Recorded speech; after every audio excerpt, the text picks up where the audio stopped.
अरे हळूहळू हळू किती आदर्शासारखं खातोयस हा? फुकट मिळालं म्हणून असं खायचं? काय रे, एवढा अपमान करू नये आपल्या घरच्यांचा. हे म्हणजे मान्य आपण गरीब आहोत, आपल्याला साबण पाण्यासाठी जास्त पैसे नाही आहेत, पण आपण मॅनेज करतो त्याच्यामध्ये. आणि माझी बायको आहे ना वीणा, तिने घासला असता डबा, एवढा चाटून पुसून द्यायची काही गरज नव्हती. हं? काय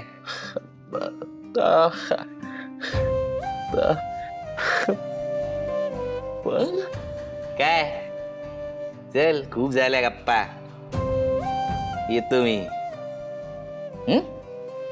भेटत जाऊ इथेच.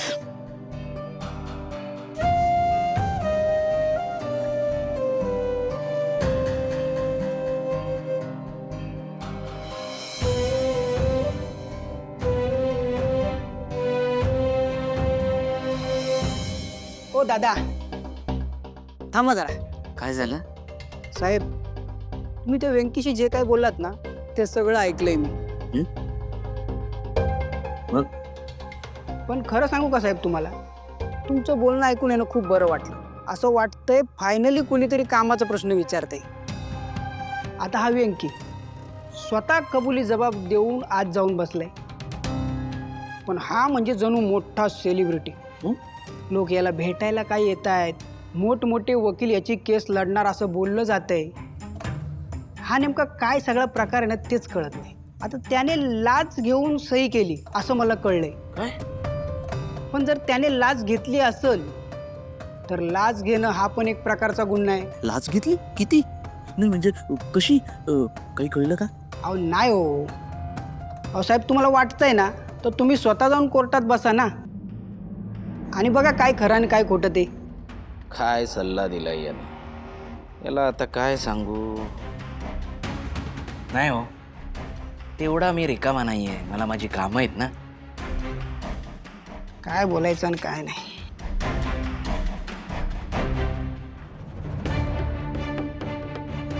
अरे वा वा वा, आश्चर्य आहे. म्हणजे तुम्ही पण इथे आलाय सेलिब्रिटीला भेटायला? व्हॉट? नाही, माझा भाऊ तो स्टार आहे ना आता, सगळे लोक त्याला भेटायला येतात इथे. तूही तुझ्या भावाला शेवटचं बघून घे. त्याचं काय आहे ना, माझ्या भावाला संपवणाऱ्याला मीही संपवणारच आहे. हेच मला कळत नाही. तुमच्याकडे काही पुरावा आहे का की त्या दिवशी वेंकी लग्नाच्या मंडपात नव्हता? आहे? नाही, कारण मी मंडपात होतो, माझी बहीण मंडपात होती, आणि असे 50 जण आहेत जे सांगतील की वेंकी त्या दिवशी मंडपातच होता.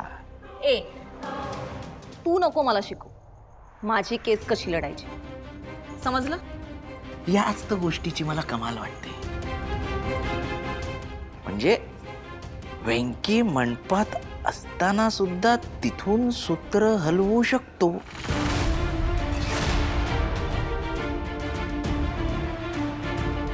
हो, आय मीन तो खरंच इतका पॉवरफुल आहे? या त्याच्या दिशड्यावर जाऊ नका. मी काय थेट सांगत नाही, तुम्हाला काही प्रश्न विचारतो, त्याची उत्तर द्या. मला सांगा, आता इथे जेलमध्ये आल्यानंतर त्याच्या बायकोच्या आईचं म्हणजे त्याच्या सासूचं एवढं मोठं ऑपरेशन झालं, त्याला पैसे कोणी दिले हो? कसं काय झालं? आणि तो इथे जेलमध्ये आल्यापासून मोठमोठे वकील स्वतःची कामं सोडून याच्या केसच्या मागे का लागले? आणि एरवी बरे वागणारे लोक याच्या तालावर नाचत हा निर्दोष आहे हे सांगत कसे फिरतायत? याचा विचार करा.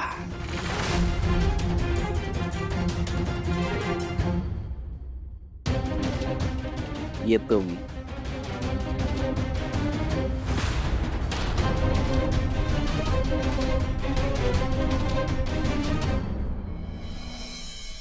हो ना, आपलं ऑलरेडी खूप उशीर झाला, आपण पटापट निघू असं मला वाटतं. हो, पण त्याआधी मला सगळ्यांशी काहीतरी बोलायचं.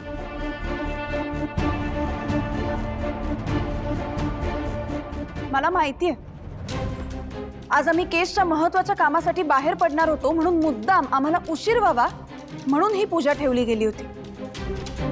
मला कळत नाहीये पदोपदी मला या घरातून केस लढायला विरोध का होतोय. नाही म्हणजे मी या आधी सुद्धा सांगितलंय की गाडे पाटील घराण्याचं नाव खाली जाईल असं मी काहीही करणार नाही. कारण या घराप्रती माझं असलेलं कर्तव्य मला माहिती आहे, मला त्याची पूर्ण जाणीव आहे. पण गाडे पाटील होण्याआधी मी दळवी होते आणि दळवी म्हणून सुद्धा मला माझी कर्तव्य पार पाडायलाच हवी. तेही माझं कर्तव्य आहे. तुम्ही कोणीच मला का नाही समजून घेतात? मी फक्त माझ्या भावाला सोडवण्यासाठीचे प्रयत्न करतेय आणि त्यासाठी तुम्ही मला मदत करा, तुम्ही मला सपोर्ट करा असं माझं म्हणणंच नाहीये. पण निदान विरोध तरी करू नका इतकीच माझी अपेक्षा आहे. काकू, आजी, वहिनी, तुम्ही सुद्धा तुमचं घर सोडून इथे आलायत ना? हे सासर आपलंसं करत करत संसार केलाय. सासर आणि माहेर ही तारेवरची कसरत सांभाळणं किती अवघड असतं हे तुम्हाला समजत नाहीये का? हो, मुलगी माहेर सोडून सासरी येते, पण माहेर तोडून सासरी येत नाही ना. आणि मी फक्त माझ्या भावाला सोडवण्यासाठी प्रयत्न करतेय, तर तुम्हाला इतका का त्रास होतोय?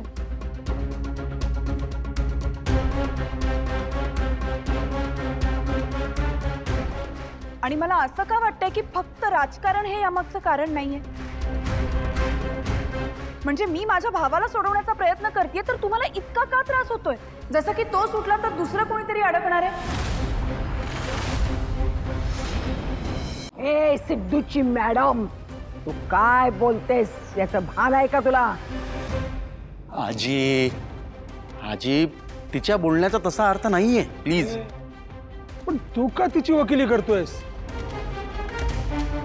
सध्या सगळ्यांनाच वकिली करायची वाटते. पप्पा, आजी, अहो मी कोणाची वकिली करत नाहीये. अरे भावनाचा भाऊ अडकला तर आपला काही फायदा नाहीये ना त्यात. नाही, तसं असलं तर चांगलंच आहे. नाही, आणि बरं झालं बोललात, गरजच होती बोलायची. पण सिद्धिराज, आता बोलून काय उपयोग आहे? आपलं झालेलं नुकसान तर भरून निघणार नाहीये ना. हे बघा, ज्या प्रकारे आपल्याला थांबवलं गेलंय ना, ते मला खरंच नाही पटलंय. अहो, पण त्यामुळे आपल्या हातातला एक मोठा पुरावा गेलाय. कदाचित याच पुराव्याच्या आधारावर आपल्याला पार्टी इन पर्सनची परवानगी मिळाली असती उद्या. पण जे झालं ते आता आपण बदलू नाही शकत. आता आपल्याला दुसरा पुरावा शोधावा लागेल, जो आपल्याला उद्या सादर करता येईल. तयार आहे पुरावा भावना, तू फक्त वर चल, तुला लगेच क्लिप ऐकवतो. सिद्धिराज, ऐका ना, मला ना मंदिरात जायचंय आणि झेरॉक्सही काढायचे आहेत. मी जाऊन येते. एक काम कर, तू जा, पण एकटी जमी नाही, मला दुसरं महत्वाचं काम आहे आता. काय? तू जा आता, मी आल्यावर सांगतो तुला.